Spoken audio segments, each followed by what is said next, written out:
Are you living or just surviving? ప్రతి ఉదయం లక్షల మంది లేస్తారు, ఫోన్ చూస్తారు, హడావిడిగా తయారవుతారు, ఆఫీస్కు పరిగెడతారు, ట్రాఫిక్ని తిడతారు, సండే కోసం ఎదురు చూస్తారు, రిటైర్మెంట్ కోసం ఎదురు చూస్తారు. కానీ నిజంగా వాళ్ళంతా హడావిడిగా పరిగెడుతూ నిట్టూర్పుగా దేనికోసం ఎదురు చూస్తున్నారో తెలుసా? వాళ్ళు డిజైన్ చేయని జీవితాన్ని వాళ్ళు ఎదురు చూస్తున్నారు. మనీ కోసమే పనిచేస్తే స్ట్రెస్ వస్తుంది, ప్యాషన్ మాత్రమే ఫాలో అయితే స్ట్రగుల్స్ వస్తాయి. మరేం చేయాలి? Hello friends, welcome to RJ 2.0. This is your friend Rajaman. Let's get ready for today's motivational story. Ikigai. Ikigai ikigai ikigai ikigai. ఏంటి ఇకిగై? మీరు చేసే పని మీకు అలసటగా అనిపిస్తుందా? నువ్వు ఎక్కువ పని చేస్తున్నావు కాబట్టి కాదు, పర్పస్ లేకుండా పని చేస్తున్నావు కాబట్టి. సో పర్పస్ గురించి తెలిపే ఈ ఇకిగాయ్ని కనుక్కోవడమే మన స్టోరీ. Find your ikigai. అసలు ఏంటి ఇకిగాయ్? ఇకి అంటే లైఫ్, గై వాల్యూ, వర్ది, పర్పస్ఫుల్. అదే ఇకిగాయ్. ఓకినవా అనే జపాన్ ప్రాంతంలో 90 నుండి 100 సంవత్సరాలు జీవించే వాళ్ళు చాలామంది ఉన్నారు. వాళ్ళ లాంగ్ లైఫ్ సీక్రెట్ ఏంటి, ఆ లాంగ్ లైఫ్ సీక్రెట్ మెడిసిన్ ఏంటి అని సైంటిస్టులు ఆరా తీశారు. దానికి సమాధానమే ఇకిగాయ్. అసలు ఇకిగాయ్ని ఎలా తెచ్చుకోవాలి? అసలు ఇకిగాయ్ని ఎలా తెలుసుకోవాలి? జపాన్ వాళ్ళ ఇకిగాయ్ ఏంటి? So find your ikigai. నువ్వు ప్రేమించే పని, అదేనండి ప్యాషన్, లవ్ టువర్డ్స్ వర్క్. నువ్వు బాగా చేయగలిగే పని, స్కిల్, మనలో ఉండే టాలెంట్, ప్రపంచానికి అవసరమైనది, మన వల్ల ప్రయోజనం, దానితో సంపాదించగలిగేది, పెయిడ్ టు సెల్ఫ్.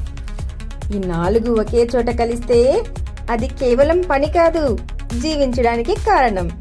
చాలామంది జీవితం కోసం ప్యాషన్ను వదిలేస్తారు, కంఫర్ట్ కోసం ధైర్యాన్ని, సేఫ్టీ కోసం వారి కళల్ని వదిలేస్తారు. అలా వాళ్ళు తమలోని స్కిల్ని, ప్యాషన్ని వదిలేసి లైఫ్ని డల్గా మార్చుకుంటారు. లైఫ్ బోరింగ్గా ఉంది అని అంటారు. నిజానికి లైఫ్ బోరింగ్ కాదు, పర్పస్ లేని లైఫ్ బోరింగ్.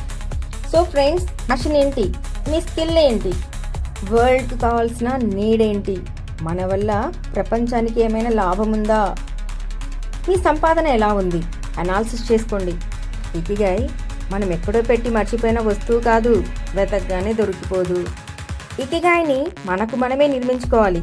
ఇకిగాయ్ అనేది ఒక జీవిత గమ్యం, జీవించడానికి ఒక కారణం. మీరు ఆనందించే పనులు చేయండి, మీ నైపుణ్యం మీద దృష్టి పెట్టండి, మీ ద్వారా ఇతరులకు ఉపయోగం జరిగేలా చూసుకోండి. పని చేస్తూనే బాధ్యతలు పూర్తి చేయండి. మీరు రోజంతా చురుగ్గా ఉండాలి. అలారం టైర్డ్గా కాకుండా పర్పస్ఫుల్గా అలారం ఆపేసి డేని స్టార్ట్ చేయాలి. జీవితాన్ని అర్థవంతంగా చేసుకోవడమే ఈ ఇకిగాయ్. ఎంతకాలం బ్రతికాము కాదు, నువ్వు ఏ కారణంతో బతికావు, ఎంత అర్థవంతంగా బతికావు, ఎంత ఆనందంగా బతికావు. పర్పస్ అనేది చాలా important. Motivation, inspiration, perfect time అని ఎదురు చూడకుండా ఇప్పుడే మొదలు పెట్టండి. సర్చ్. ఎందుకంటే అదేనండి మీ ఇకిగాయ్ని కనుక్కోండి. మీ టేస్ట్ ఏంటి, మీ ప్యాషన్ ఏంటి, మీ స్కిల్ ఏంటి, మన వల్ల యూజ్ ఏంటి, మనం ఏం సంపాదిస్తున్నాం, వీటన్నిటిని అనాలిసిస్ చేసుకోండి. ఇకిగాయ్ మీ సొంతం. ఇంకేముంది, జపాన్లో లాగే మనకు కూడా లాంగ్ లైఫ్, హ్యాపీ లైఫ్ సొంతం. ఎందుకంటే